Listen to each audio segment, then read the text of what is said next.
Hello friends. आज हम लोग JEE Main daily 10 test number 9 के सॉल्यूशन का सेकंड पार्ट को डिस्कस करेंगे। इसमें क्वेश्चन नंबर 6 है।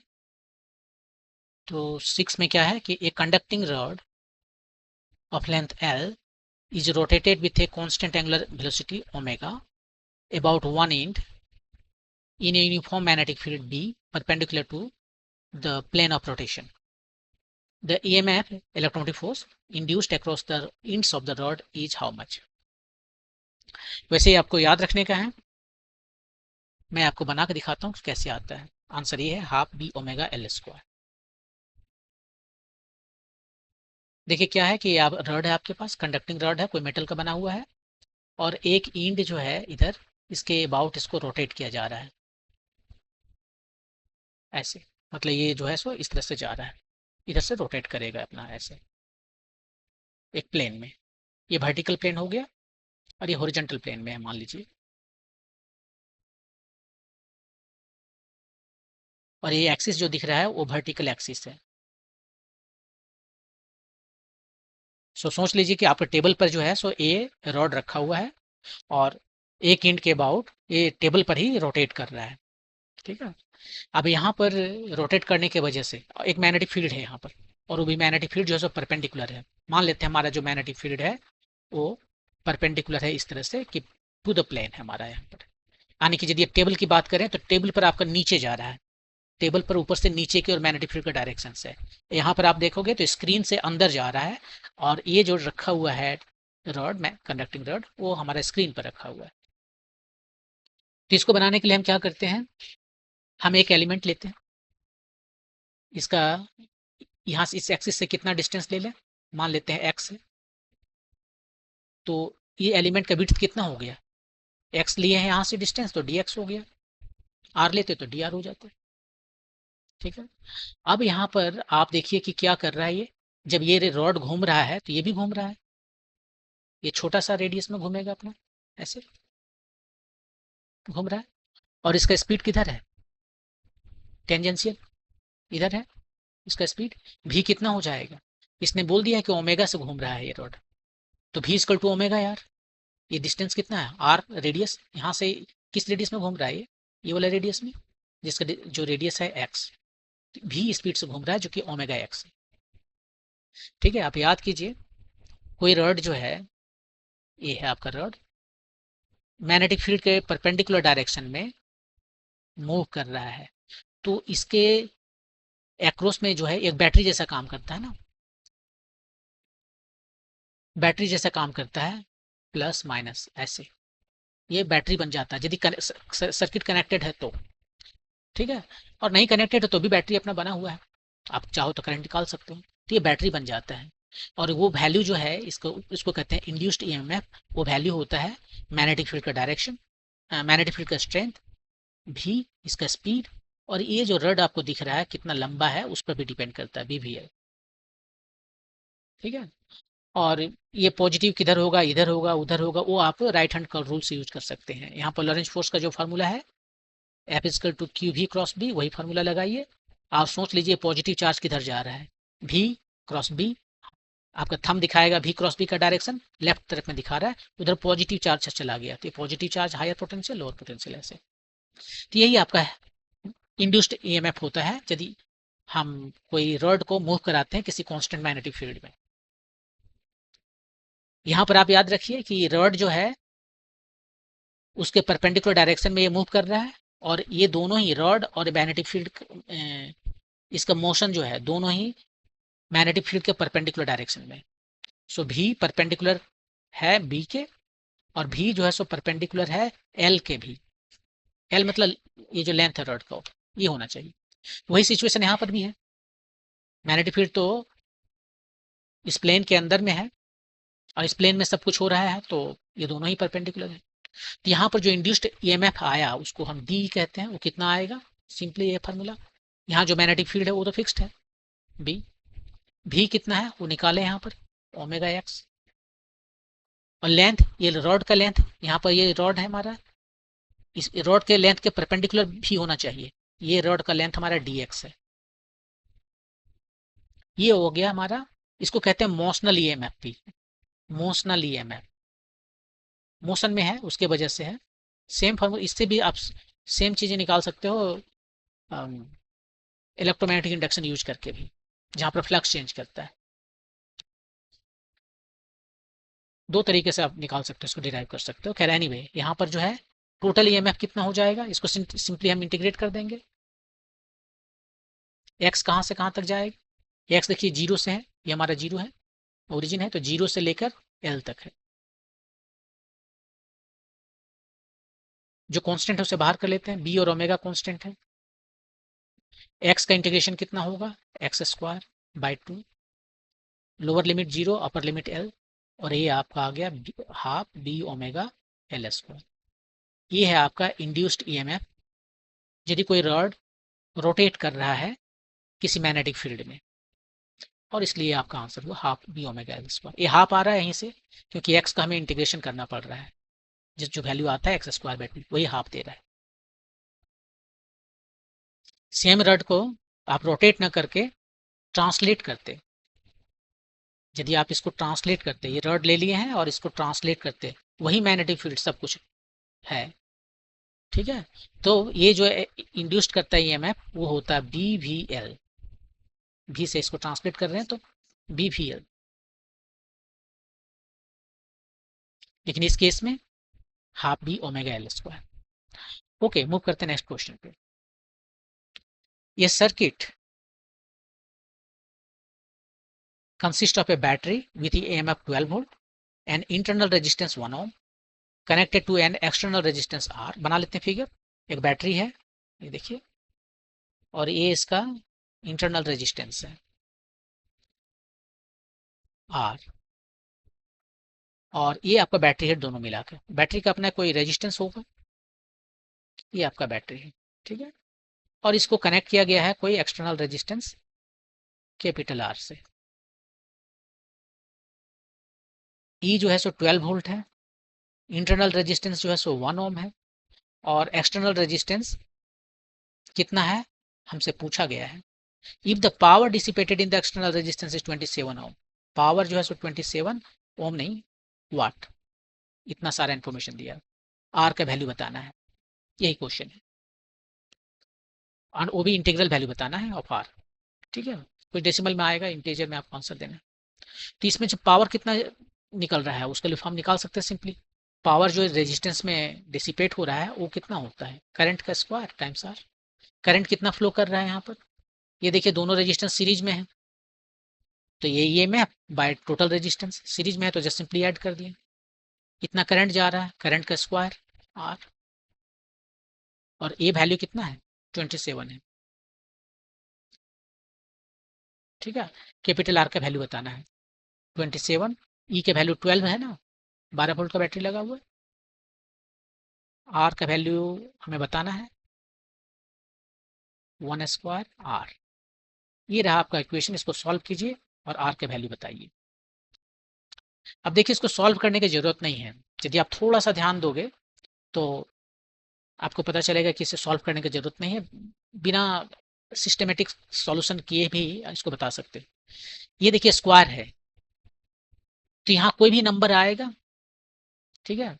अब ये स्क्वायर कोई जरूरी नहीं कि इंटेजर ही हो, ये फ्रैक्शन में भी हो सकता है, जैसे 1.2 आ गया तो 1.44 आ जाएगा। लेकिन फिर एक बार ट्राई कर लेते हैं, यदि ये स्क्वायर है तो ये कितना आएगा, यदि मान लीजिए इंटेजर हमारा वैल्यू है आर का क्या है टोटल इंटेजर है यहाँ पर, तो ये हो सकता है 1 होगा, नेक्स्ट टाइम जो 2 to 4 होगा, प्लस 3 हो गया तो 9 होगा, 4 हो गया तो 16 होगा, ठीक है, और 5 हो गया तो 25 होगा, ऐसा कोई वैल्यू आएगा। और उसको यदि हम आर से मल्टीप्लाई करें तो हमें कितना आएगा 27 आना चाहिए। तो इसको ऑड नंबर होना चाहिए, और इसको भी ऑड होना चाहिए, तभी ये 27 आएगा।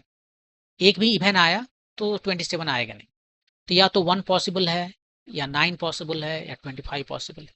25 तो बहुत बड़ा हो गया आर को जो है सो, तो 1 में क्या पॉसिबल है, ये 1 आएगा क्या, 1 आने के लिए आर को 11 रखना पड़ेगा, तो 11 होगा, 1 नीचे काम किया, ठीक है।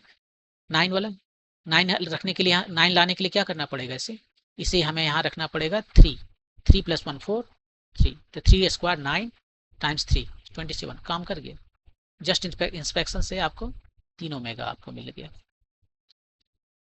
और नहीं, ऐसे नहीं करना है, सिस्टमेटिक मेथड से बनाना है, तो आप इसको बनाइए सिस्टमेटिक मेथड से। ये हो गया 144 आर, नीचे में हो गया r+1 का whole square, r² + 2r + 1, 9 times 3, 9 times कितना, तो इधर कितना आ गया आपका r² + 2r + 1, और 3 से मल्टीप्लाई करना है ना, इक्वल टू 16, 16r, 3r², ये 6r हुआ, उधर 60r हुआ, तो -10r + 3 = 0। अब आप या तो क्वाड्रेटिक इक्वेशन का फॉर्मूला लगाइए या फिर इसको फैक्टराइज कीजिए। ये 10 आना चाहिए, तो -9 -10 कैसे कर लेंगे, तो 3r² - 9r - 1r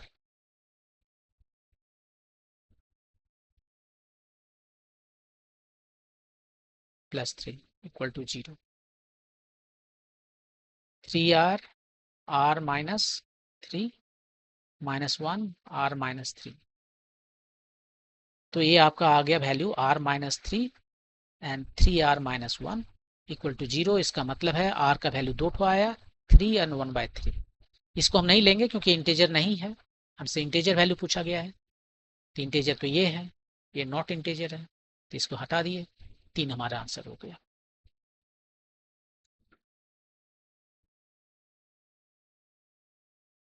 तीन ओम हो गया,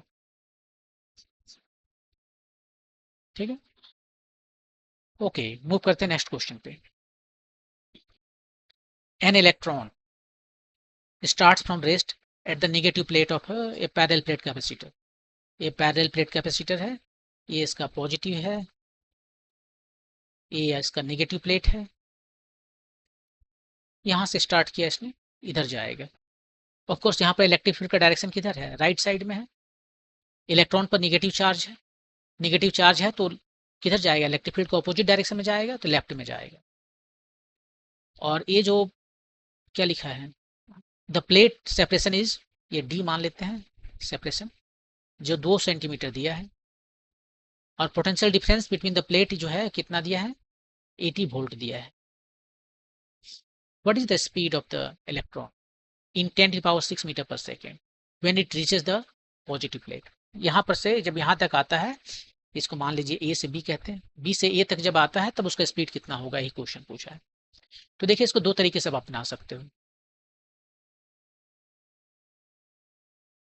पहला तरीका ये है कि आप काइनेमेटिक्स यूज कीजिए। देखिए यहाँ पर इलेक्ट्रिक फील्ड जो है सो फिक्स्ड है, ये जो है सो फिक्स्ड है, चेंज नहीं कर रहा विद टाइम, ठीक है। वो चेंज नहीं कर रहा है, इसका मतलब क्या है, इसका मतलब है कि फोर्स जो है सो फिक्स्ड है, एक्सलेशन कांस्टेंट है। फोर्स कितना लगेगा, ई टाइम्स ई, जस्ट मैग्नीट्यूड की हम बात कर रहे हैं। एक्सलेशन कितना हो गया, ई टाइम्स ई बाय मास।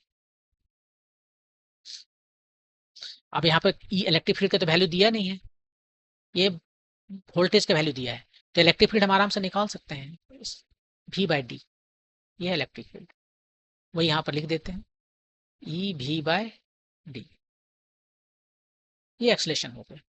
अब यहाँ पर काइनेमेटिक्स यूज कीजिए, तो काइनेमेटिक्स यूज करेंगे तो कैसे निकालेंगे, VA² कितना हो जाएगा, VB² + 2A, डिस्टेंस जो है यहाँ पर क्या वेलोसिटी होगा, वेलोसिटी हम फॉर्मूला लगा रहे हैं, V² = U² + 2AS से। यहाँ पर स्क्वायर वेलोसिटी का स्क्वायर होगा और यहाँ का वेलोसिटी का स्क्वायर + 2A, और डिस्टेंस D है। स्टार्ट किया है 0 से, ए का वैल्यू यहाँ पर है EV/md टाइम्स d VA², ये भी आपसे पूछा था, तो ये आ गया, d तो खत्म हो गया, 2EV/m, ये आपका आंसर है। सबका वैल्यू रखिए और आपको फाइनली न्यूमेरिकल वैल्यू मिल जाएगा। 2 इलेक्ट्रॉन का जो चार्ज है 1.6 टाइम्स 10⁻⁻⁹ कूलम। वैल्यू दिया है भी का कितना 80 वोल्ट। 80 वोल्ट। मास कितना है, सिंपली 9 लिखते हैं, 9.1 है एक्चुअली, 9.108 उतना कौन लिखता है, 31 kg। और देखिए आपका आंसर कितना आता है।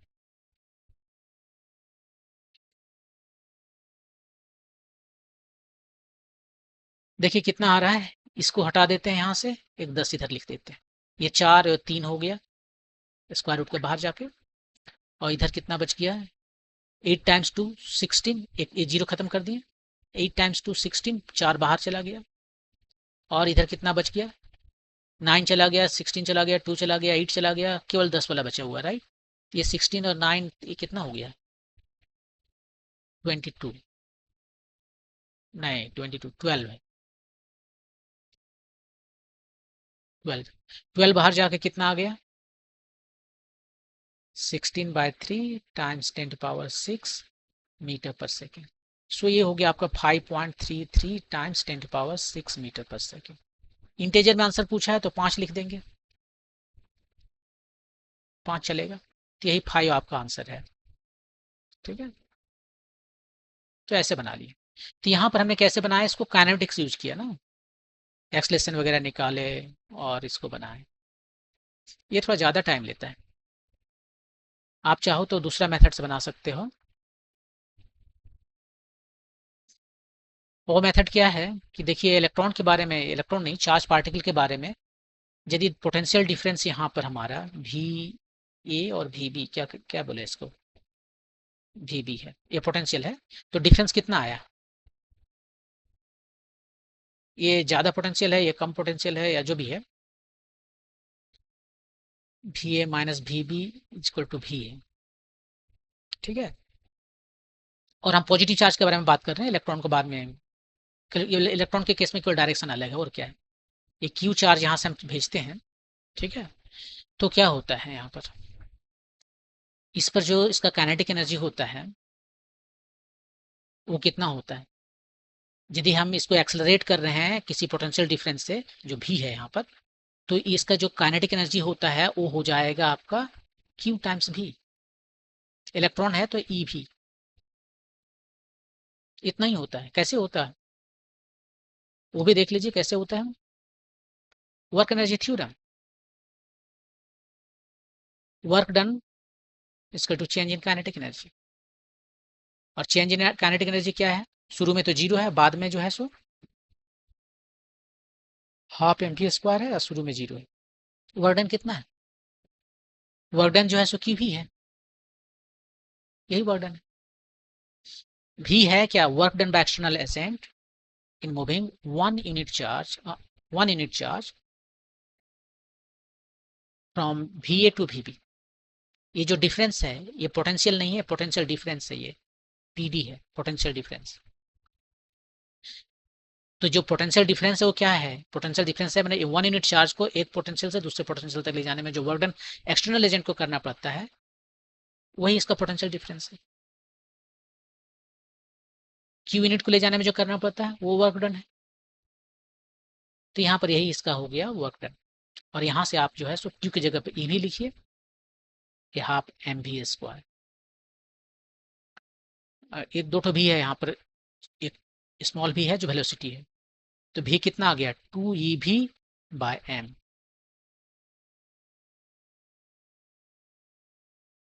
सेम एक्सप्रेशन है, देख लीजिए ये और ये, तो ये तुरंत आप बन जाएगा, यहाँ पर टाइम लगेगा, तो क्यों ना इसी से बनाया जाए। बस इतना याद रखना है कि यदि हम एक्सेलरेट करते हैं किसी पोटेंशियल डिफरेंस से,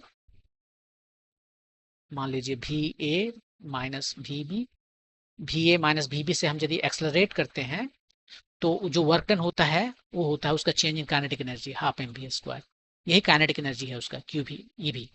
तो यदि इलेक्ट्रॉन की बात करते हैं तो इलेक्ट्रॉन वोल्ट कहते हैं ना, इलेक्ट्रॉन वोल्ट एनर्जी है, वहाँ पर भी वोल्टेज से यदि इलेक्ट्रॉन को हम एक्सेलरेट कर देते हैं तो एक इंट से दूसरे इंट तक जाने के बाद उसका एनर्जी हो जाता है kinetic energy half mv²। Energy तो हर जगह ई भी रहेगा उसका।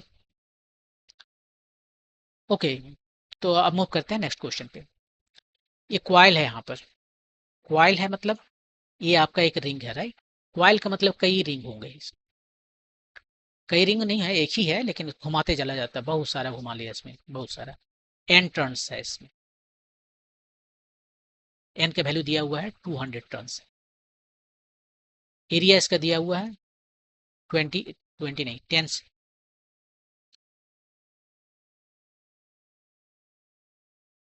10 सेंटीमीटर स्क्वायर।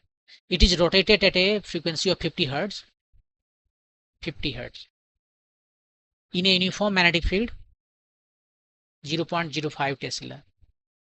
इसको रोटेट कर रहे हैं about an axis perpendicular to the field. अब फील्ड मान लीजिए हमारा इस प्लेन में, हमारा जो स्क्रीन है उसी के प्लेन में फील्ड है, ठीक है, ये फील्ड है। और परपेंडिकुलर टू द फील्ड इसको रोटेट करना है, ठीक है। तो उसी प्लेन में ले लेते हैं, ये हमारा जो है एक्सिस है इसका। देखिए ये फील्ड पर परपेंडिकुलर है, इस एक्सिस के अबाउट में हम इसको रोटेट करेंगे। जब हम इसको रोटेट करेंगे तो what is the maximum electromotive force induced in the coil. इसका फ्लक्स चेंज करेगा ना। अभी देखिए हमारे पास कितना फ्लक्स इसमें जा रहा है, अभी जीरो फ्लक्स है, राइट। क्योंकि एंगल जीरो फ्लक्स, आप सोच देख सकते हो कि जो इलेक्ट्रिक मैग्नेटिक फील्ड लाइन है कितना इससे होकर पास कर रहा है। ये जो दिख रहा है आपको क्वाइल, इससे होकर कितना पास कर रहा है, कुछ नहीं पास नहीं कर रहा है, इधर से निकल रहा है ना। ये बहुत थिन है। इसका एरिया से होकर कितना पास कर रहा है, नहीं पास कर रहा है। लेकिन इसको यदि 90 डिग्री से रोटेट कर दीजिएगा तो पूरा का पूरा पास कर रहा है, ठीक है। तब उस वक्त फ्लक्स मैक्सिमम है, अभी फ्लक्स मिनिमम है। और ये जो फ्लक्स का चेंज करने का रेट है वही इलेक्ट्रोमोटिव फोर्स होता है as per Faraday electromagnetic induction, right. ये कितना होता है, ये होता है चेंज करने का जो रेट है फ्लक्स का विथ टाइम। और लेंज ने कहा डायरेक्शन दे दिया माइनस, माइनस नहीं देगा तो पूरा गड़बड़ हो जाएगा। क्या हो जाएगा, एक परपेचुअल एनर्जी जनरेटर बन जाएगा।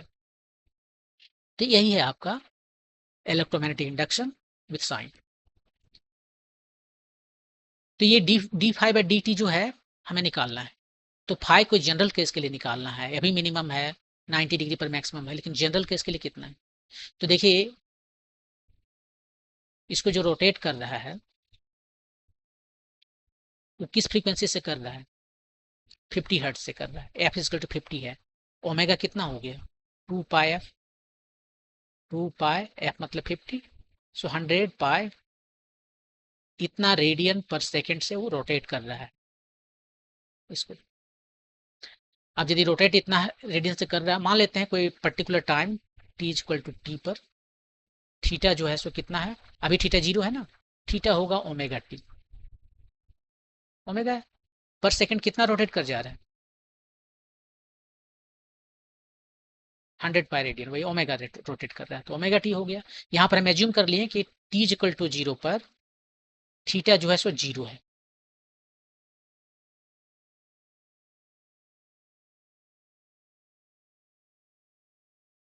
ठीक है, ये हमने एज्यूम कर लिया।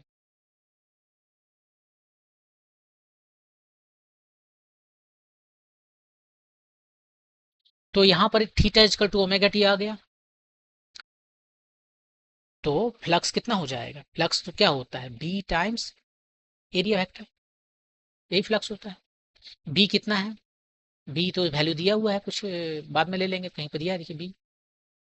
एरिया वो भी फिक्स्ड है, क्या फिक्स नहीं है, दोनों के बीच का एंगल थीटा, और थीटा जो है सो ओमेगा टी है, ये फाई है। तो ई कितना आ गया, इसी को यहाँ पर सब्स्टिट्यूट कर देंगे और हमारा काम हो जाएगा। ई जो है सो minus D phi by D T होगा, और ये कितना हो गया माइनस बी ए कॉस का हो गया माइनस साइन ओमेगा टी, और इधर हो गया ओमेगा, ये आ गया आपका। अब ई मैक्सिमम पूछा है आपसे, तो मैक्सिमम कितना हो गया बी ओमेगा ए, क्योंकि साइन ओमेगा टी का मैक्सिमम वैल्यू 1 है, ये 1 हो गया। तो यही वैल्यू आपका मैक्सिमम है। बी कितना है 0.05 टेस्ला, ओमेगा कितना है 100 पाई, एरिया कितना है 10 सेंटीमीटर स्क्वायर है, सेंटीमीटर स्क्वायर है तो इसको मीटर स्क्वायर में कन्वर्ट करते हैं, 10⁻⁴ से मल्टीप्लाई करना पड़ेगा, और आपका जो आया सो वैल्यू हो गया। कितना आता है देख लीजिए।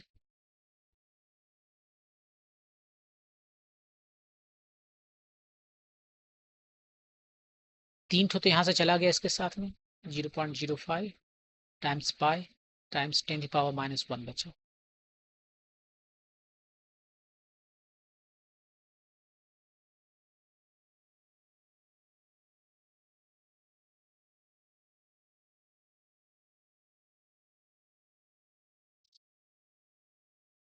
ये चला गया इधर, 100 हो गया।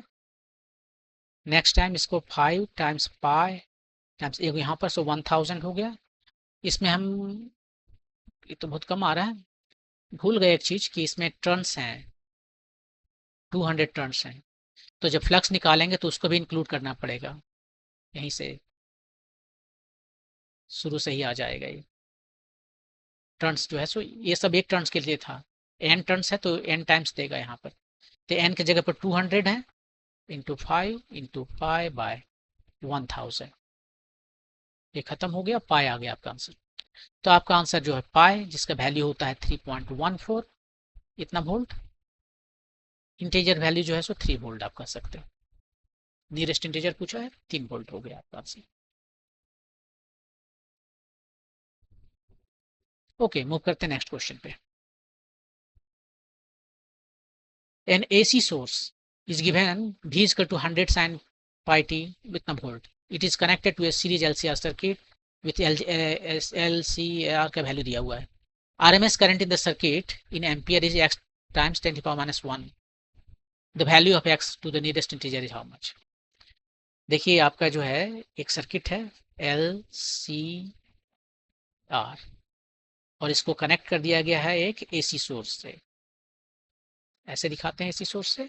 और ये कितना है 100 साइन 100 पाई टी, कितना वोल्ट है ये। एल का वैल्यू दिया हुआ है 2 हेनरी, सी का वैल्यू दिया हुआ है 10 माइक्रोफेराड और आर का वैल्यू दिया हुआ है 10 ओम। निकालना क्या है, RMS current, right. RMS current कितना होता है,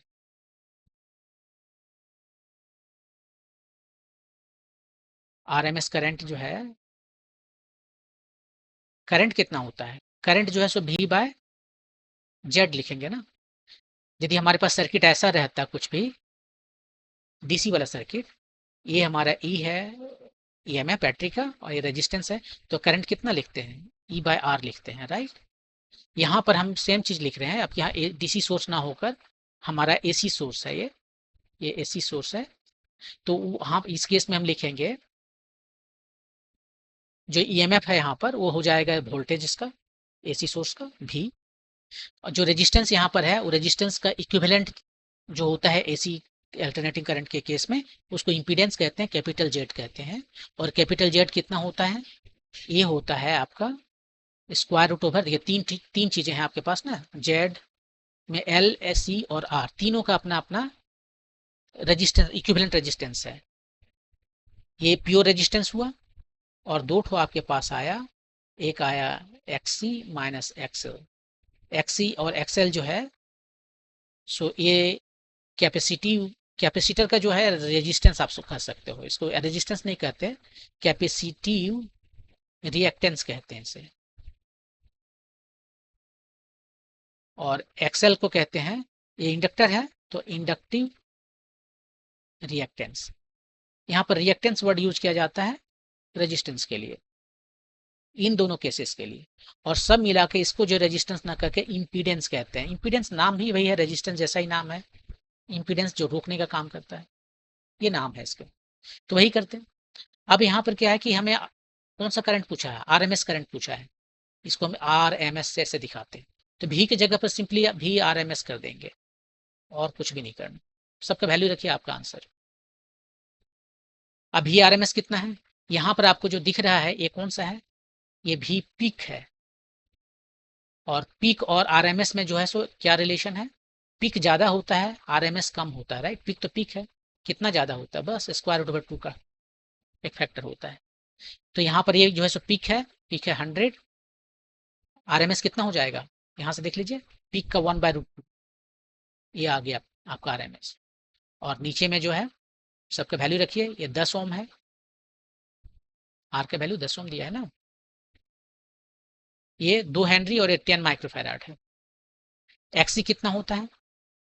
एक्सी होता है 1/ओमेगा सी। ओमेगा जो है सो फ्रीक्वेंसी है इसका, यहाँ पर आपको ओमेगा टी नजर आ रहा है।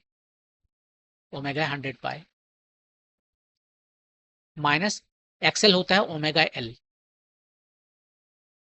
सबके वैल्यू रखिए। ये हो गया 50√/2, ये हो गया 100, और ये कितना हो गया?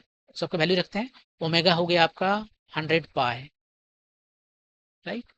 देख लीजिए यहाँ से, ओमेगा जो है सो कितना है? ये 100 पाई।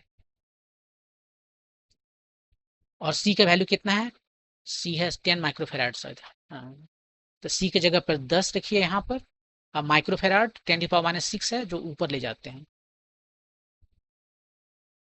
ओमेगा 100 पाई, एल 2 है शायद, 2 हेनरी। 50√/2, ये कितना आ गया आपको देख लीजिए यहाँ पर, 3 जीरो चला गया तो 3 0/पाई, और ये कितना हो गया? 200 पाई का स्क्वायर है। ठीक है, ये दोनों को कंपेयर कीजिए। अब ये जस्ट 100 है, और ये कितना है? आप कह सकते हो कि यहाँ पर ऐसा करते हैं, थोड़ा सा सिंप्लीफाई कर लेते हैं। यहाँ पर हम क्या करने वाले हैं कि पाई स्क्वायर को हम 10 यूज कर लेंगे, तो थोड़ा सिंप्लीफिकेशन हो जाएगा। ये 100 हो गया, तो 10 की जगह पर यहाँ 100 रख लेते हैं, और 10 की जगह पाई स्क्वायर कर दिए तो पाई बन गया -200 पाई होल स्क्वायर। अब देखिए क्लियर नजर आएगा कि ये जो क्वांटिटी है ये जो है सो नेग्लिजिबल हो गया इसके कंपेयर में।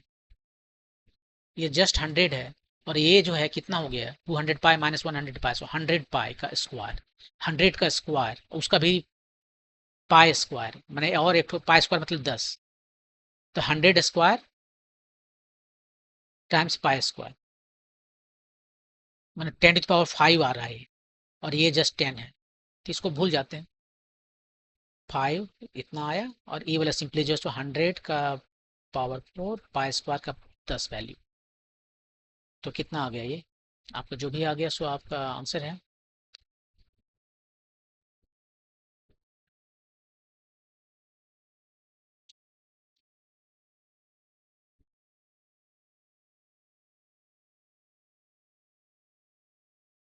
लेकिन स्क्वायर रूट भी है, ये भूलना नहीं है, स्क्वायर रूट भी है।